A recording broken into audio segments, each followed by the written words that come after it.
Aka, tuzumisiz? Nexia 3 qanaqangi legendarni zo'r mashinaligini bilarmidingiz? Bilmasangiz, shu videoni oxirigacha ko'ring. Sizga bu mashinani to'liq obzorini, ma'lumotini aytib o'taman. Ko'rishinglar mumkin. Mashinamiz 20 partiya Sirdaryo viloyatidan xuddi shu holatda sotib oldik. Orqalari, bu tomonlar ideal bo'lib turibdi. Mashinamizning ko'ngilni, dilni xira qiladigan joyi oldi hisoblanadi. Akamiz tezlik oqibatida lo'p urilib, mashinani korobkasi sinib ketgan ekan aka. Noto'g'ri, lekin butun ekan.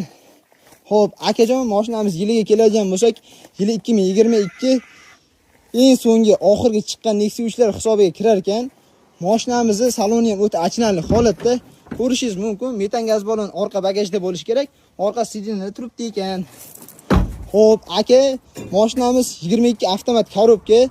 Xuddi shu holatda, avarinniy holatda Sirdaryodan sotib oldik.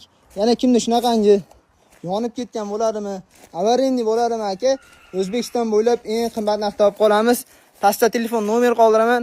Qochoq bozorga murojaat qiling. Tanlovda adashmanglar.